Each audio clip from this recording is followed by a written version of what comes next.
லூக்கா எழுதின சுவிசேஷம் 7வது அத்தியாயம் 47 50 வசனங்களை வாசித்தால் அங்கே ஒரு பாவியான ஸ்திரீயை குறித்து எழுதப்பட்டிருக்கிறது. சீமோன் என்று சொல்லப்படுகிற ஒரு வீட்டுக்குள் அவள் இருந்தாள்.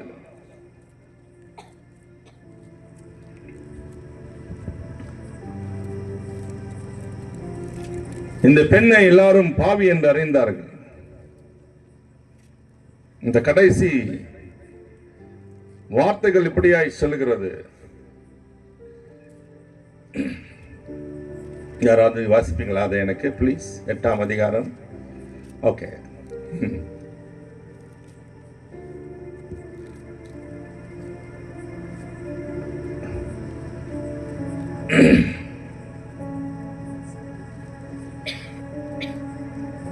இந்த வேதத்தை நீங்கள் வாசித்தால் வேதம் இப்படி சொல்லுகிறது, அவள் ஒரு பாவி, எல்லாராலும் கைவிடப்பட்டவள், பாவத்தில் சிக்கி தவித்தவள்.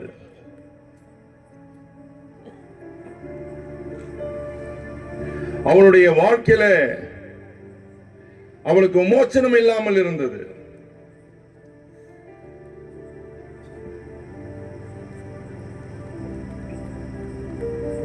இயேசு அவளை பார்த்து சொன்னார், நீ போ, இனி பாவம் செய்யாதே, நான் உன்னை பாவியாக தீர்ப்பதில்லை. உலகம் உன்னை பாவியாய் தீர்க்கலாம், ஆனால் நான் உன்னை தீர்ப்பதில்லை. இயேசு யார்? அவர் மன்னிக்கிறவர். இயேசு உங்களை மன்னிக்கிறவர் என்று வேதம் சொல்கிறது. இவர் யார்? உன்னை மன்னிக்கிறவர். God is a God who forgives our sin. இதை நான் பேசும்போது ஒரு ஞாபகம் எனக்கு வருகிறது. சில ஆண்டுகளுக்கு முன்பு பெங்களூரு பட்டணத்தில் நான் இருந்தேன். ஒரு கூட்டத்தில் ஒரு ஞாயிறு ஆராதனை காலையில முடித்த பிறகு அந்த போதகர் எனக்கு உணவு கொடுக்கும்படி வந்தார். அவரை குறித்து விசாரித்தேன். அவர் சொன்னார், எனக்கு 2 மகன் 1 மகள். மூத்தவன் என்னோடு ஊழியத்திலே இருந்தான்.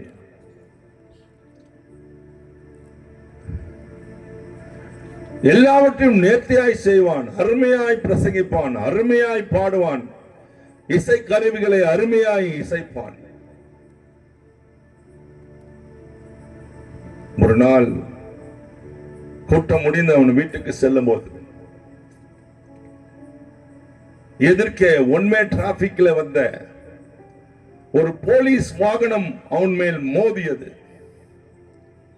நடந்த அதே இடத்துல, விபத்து நடந்த அதே இடத்துல அவன் மரித்து போனான், இரத்த வெள்ளத்துல. செய்தி வந்தது. துடித்தோம், துடித்து அழுதோம். நானும் என் மனைவியும் அந்த வேதனையிலிருந்து வெளியே வர முடியாமல் திகைத்தோம். அவர் ஒரு போலீஸ் ஓட்டுநர், போலீஸ் வேன் ஓட்டுறவர், போலீஸ்காரர். அவர் மேல் வழக்கு தொடுத்தோம். வழக்கு நிலுவையில் இருந்தது. இந்த நாட்கள் வேதனையின் நாட்களிலே ஒரு நாள் எங்களுடைய காலை ஆராதனை முடித்த பிறகு ஜனங்களுக்காக ஜெபித்துக் கொண்டிருந்தோம். எல்லாருக்கும் ஜெபித்து முடித்த பிறகு ஒரு பெண்ணும் 2 குழந்தைகளும் உட்கார்ந்து இருந்தார்கள்.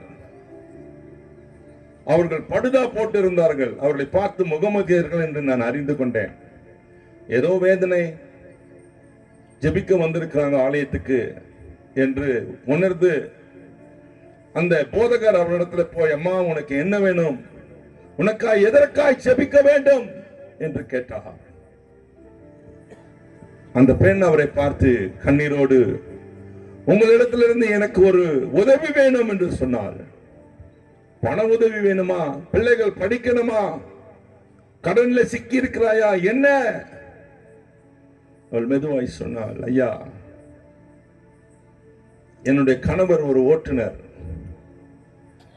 அவர் வண்டி ஓட்டிக்கொண்டிருந்த போது ஒரு நாள் பயங்கர குடிகார கணவன், அவன் குடி நிமித்தம் ஒரு நாள் போதை தலைக்கேறியதனால்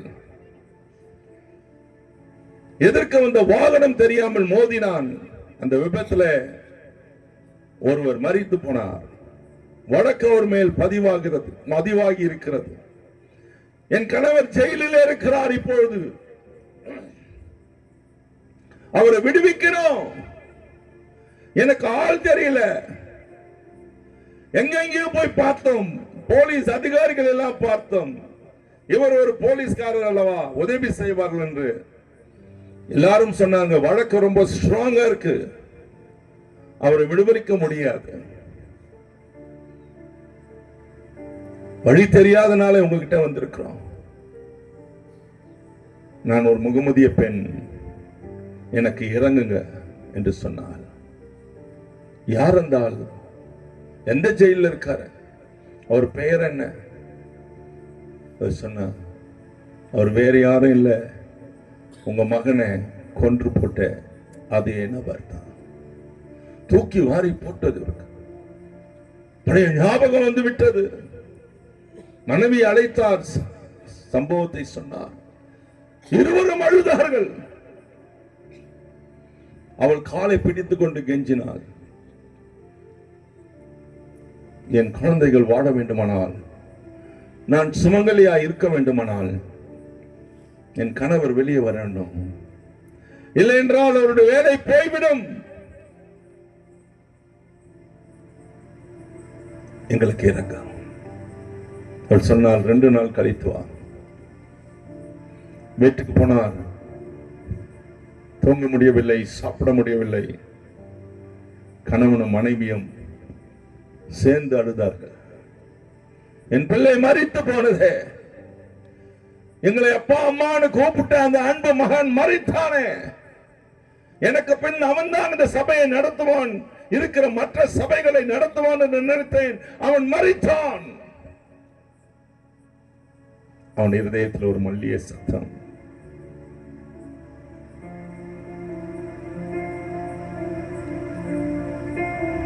அந்த சத்தம் அவனோடு பேசியது.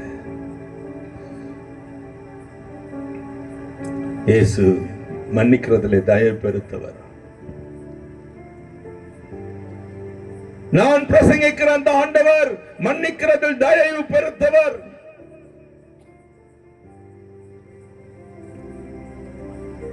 ரெண்டு பேரும் ஒரு தீர்மானம் எடுத்தார். எப்படி இதை விட்டு நான் விட முடியாது. இந்த வழக்கு இல்லை என்று சொன்னா, என் பையன் மேலதான் தப்பு என்று சொன்னா, இவங்க எழுதி கொடுக்கணும், கேஸ வாபஸ் பண்ணணும். சிலர் சொன்னாங்க பணம் கிடைக்காது, உனக்கு நியாயம் கிடைக்காது, இதுவரைக்கும் நீ பொய் சொன்னா என்று சொல்லுவார்கள். 2 நாள் கழித்து அந்த பெண் வந்தாள் பிள்ளைகளோடு. இவர் 2 பேரும் அவளை கட்டி கொண்டு அழுதார்கள். சொன்னாங்க, எங்கள் இயேசு மன்னிக்கிறவர் தான், நானும் உன் கணவனை மன்னிக்கிறேன், வா என்று போலீஸ் ஸ்டேஷனுக்கு போய் அந்த வழக்கை வித்ட்ரா பண்ணாங்க. கோர்ட்டில் அந்த வழக்கு வித்ட்ரா ஆனது. அவங்களுடைய கணவன் வெளியே விடப்பட்டான், வேலையும் போகவில்லை. அவர் சொன்னாரு, இன்றைக்கு அந்த குடும்பம் முழுவதும் இயேசுவை நேசிக்கிறார்கள், குடும்பம் முழுவதும் எங்க ஆலயத்தில் தான் இருக்கிறாங்க என்று சொன்னார். அவர் சொல்லி முடிக்கும் போது என் கண்களிலே கண்ணீர் வடித்தது. இயேசு மன்னிக்கிறவரம். யார் இவர்? எப்பேற்பட்ட பாவியையும் மன்னிக்கிறார், எப்பேற்பட்ட கொடுமையான பாவங்களையும் மன்னிக்கிறார். சில ஆண்டுகளுக்கு முன்பு நடந்த ஒரு சம்பவம் நம்முடைய